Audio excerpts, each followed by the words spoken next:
ഇവിടെ ഒരു കാതലായിട്ടുള്ള മാറ്റമില്ല. ഈ കേരളത്തിന്റെ കേഡറിലേക്ക് ആന്ധ്രയിൽ നിന്ന് IPS നേടി വന്നതെന്നാണ് അദ്ദേഹം.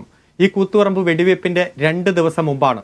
ഏതെങ്കിലും തരത്തിൽ ഇവിടെ ഈ വെടിവെപ്പിന് നേതൃത്വം കൊടുക്കാനുള്ള സാഹചര്യം, വെടിവെപ്പ് ഉണ്ടാകാനുള്ള സാഹചര്യം വന്ന രാഘവന്റെ അന്നത്തെ മന്ത്രി രാഘവനുമായിട്ട് ബന്ധമോ അല്ലെങ്കിൽ ഏതെങ്കിലും തരത്തിലുള്ള കോണ്ടാക്റ്റോ ഏതെങ്കിലും വിധേയത്വമോ അല്ലെങ്കിൽ CPM-നെതിരെ എന്തെങ്കിലും വിരോധമോ ഏതെങ്കിലും നേതാക്കന്മാരുമായി ബന്ധപ്പെട്ടുള്ള ബന്ധമോ ഒന്നും നമുക്ക് ക്ലെയിം ചെയ്യാൻ പറ്റില്ലല്ലോ. കാരണം 2 ദിവസം മുമ്പ് വന്നു, തലശ്ശേരിയിൽ ചുമതലയെടുത്തു. ഇവിടെ അഡീഷണൽ SP എന്ന രൂപത്തിൽ ട്രെയിനിങ്ങിന്റെ ഭാഗമാണ്. കാരണം ഇത്തരത്തിൽ SP റാങ്ക് കിട്ടുന്ന എല്ലാവർക്കും ഏതെങ്കിലും സ്റ്റേഷനിൽ അഡീഷണൽ റാങ്ക് കൊടുത്തിട്ട് ഒരു അപ്രന്റീസ് എന്ന രൂപത്തിൽ തന്നെയാണ് വരിക. അത്തരത്തിൽ പ്രവർത്തിച്ചു കൊണ്ടിരിക്കുന്ന സാഹചര്യമാണ് ഇവിടെ.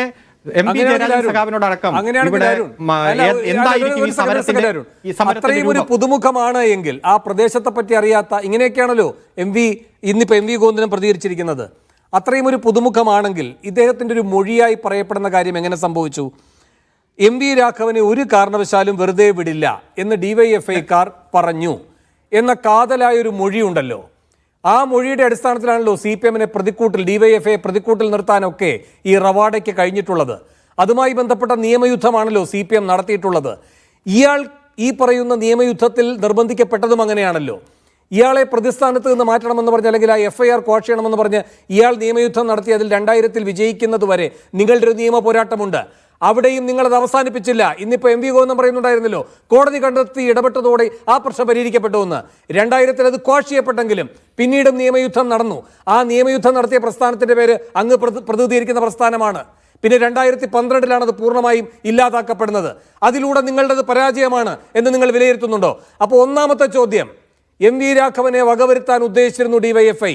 N രാമകൃഷ്ണനെ പറ്റി അങ്ങോട്ട് സമീപനം DYFIക്ക് ഇല്ലായിരുന്നു എന്ന് ഈ പുതുമുഖ നായകൻ എങ്ങനെ മൊഴി നൽകി? ഇവിടെ താങ്കൾ പറയുന്നൊന്നുമല്ല ശരി. ഇവിടെ സമരത്തിന്റെ രൂപം എന്ത് എന്ന് സമരത്തിന് നേതൃത്വം കൊടുത്ത MV ജയരാജൻ സഖാവിനോട് ചെന്ന് ചോദിക്കുന്നു.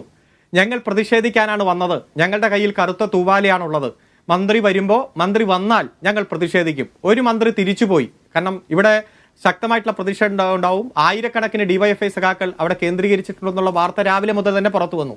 ഒരു രാമചന്ദ്രൻ എന്ന് പറയുന്ന മന്ത്രി തിരിച്ചുപോയി. ഇവിടെ MV രാഘവൻ വന്നാൽ കറുത്ത തൂവാല കാണിച്ച് ഞങ്ങൾ പ്രതിഷേധിക്കും എന്ന് മറുപടിയും കൊടുത്തു.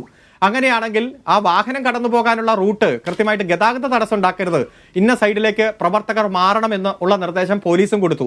ആ നിർദ്ദേശവും അനുസരിക്കുകയും ചെയ്തു. അവിടെ ഏറ്റവും സമാധാനപരമായിട്ടുള്ള പ്രക്ഷോഭത്തിനാണ് അന്ന് നേതൃത്വം കൊടുത്തത്.